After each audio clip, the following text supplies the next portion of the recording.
संस्था की संस्थापिका डॉक्टर सुमन मोहनी जी को बहुत बहुत शुभकामनाएं देता हूं, बधाई देता हूं।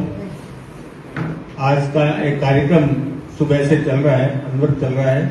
अभी भी कुछ प्रश्नागार बाकी है, जहां तक मेरा ध्यान है, तो मुझे निकलना है, अभी काफी टाइम लगेगा, इसलिए मैं क्षमा चाहता हूं। सर्वप्रथम बधाई दूंगा सुमन जी को, और दूसरा 2 वर्ष के कार्यकाल में उन्होंने काफी आप सभी युवा रचनाकारों के सहयोग से काफी सुनहरी छांव का पहले नाम दूसरा था, तो सभी रचनाकार भी वही है, पदाधिकारी वही है, नाम सुनहरी छांव कर दिया। तो सभी की मेहनत से इस संस्था ने काफी अपना नाम साहित्य जगत में ऊंचा उठाया है। और प्रथम सांझा संग्रह मर्यादा पुरुषोत्तम श्री राम का जो आज लोकार्पण हुआ है, उसमें भी आप सबकी भावों की रचनाएं कुछ संकलित हैं, मैंने कुछ देखी है। बहुत सुंदर भावों से आपने उस सांझा संग्रह को सजाया है।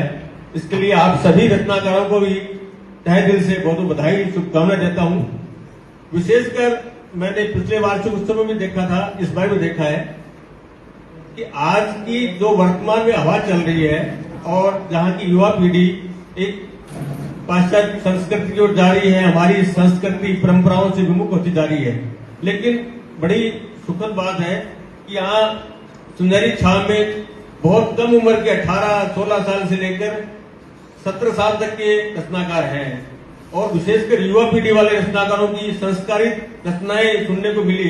बड़ा मन हर्षित होता है कि आज भी उनमें इतने संस्कार हैं और इतनी बढ़िया रचनाएं वो यहाँ काव्य पाठ करते हैं, बड़ा अच्छा लगा। परंतु कई जगह देखते हैं तो युवा तो कहीं हमारी परंपराओं से इतने विमुख हो गए हैं, उन्हें पता ही नहीं है हमारे संस्कार क्या है, हमारी परंपराएं क्या है। और तालियां।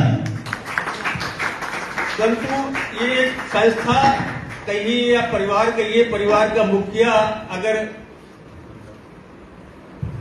संस्कारवान हो और बंदार हो तो परिवार उसी के अनुरूप चलता है, और उस परिवार से हम भी जुड़ने का प्रयास करते हैं। आप भी देखेंगे तो आप भी जुड़ने का प्रयास करेंगे। तो ये सबका श्रेय सुमन जी को जाता है कि उन्होंने ऐसे परिवार में ऐसे सदस्यों को शामिल किया जिन्होंने एक ये परिवार बनकर एक भारतीय संस्कृति, सभ्यता, साहित्य का एक बड़ा विशेष परचम लहरा रहे हैं, और उनमें सबका सहयोग के साथ आज की युवा पीढ़ी भी उसमें बड़ा सहयोग कर रही है। ये सभी युवा साथी इतना मेहनत करते हैं, इतना सुबह से शाम तक कार्य कर रहे हैं, और उनको ये प्रेरणा मिलती है कि हम कैसे कहिए या परिवार कहिए, परिवार का मुखिया अगर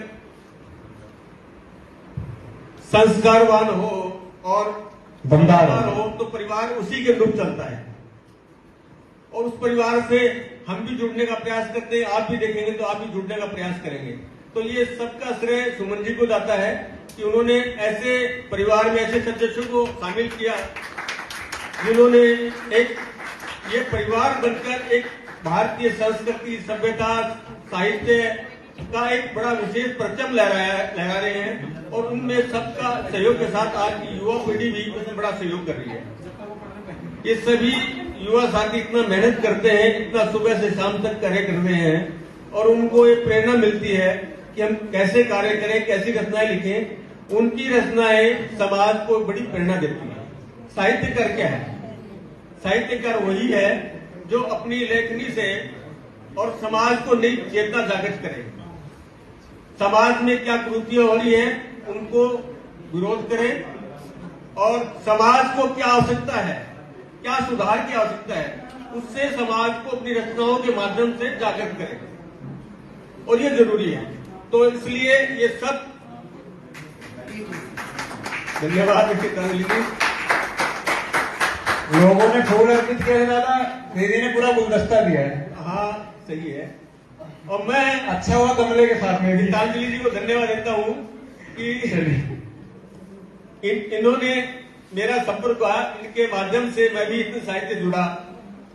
वरना मैं एक पत्रकार हूं, लेखन करता हूं, साहित्य में कहीं मेरा दूर तक संबंध नहीं था। हाँ साहित्य प्रेमी हूं मैं, परंतु इनकी प्रेरणा से मैंने बहुत कुछ लिखना सीखा है, और जल्दी एक काव्य रचना के रूप में, पुस्तक के रूप में निकालने की कोशिश करूंगा, प्रथम प्रयास करूंगा।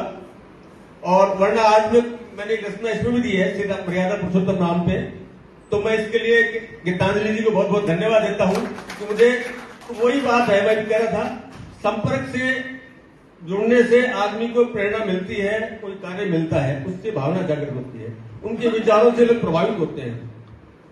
सुमन जी से जैसे आप लोग प्रभावित होकर जुड़े और उस अनुसार कार्य कर रहे हैं, वैसे ही मेरा भी गीतांजलि जी ने साहित्य की तरफ प्रेरणा दी और मैंने प्रयास किया।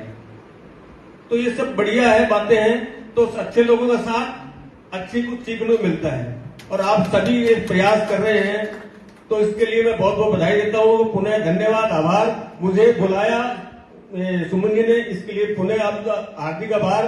और आप सभी सुबह से बैठे हैं, इतनी समय हो गया है, आपने मुझे लास्ट में झेला, अध्यक्ष को झेलना बहुत बड़ी बात है, मुझे झेला, इसके लिए आपका पुनः दिल से आभार, धन्यवाद।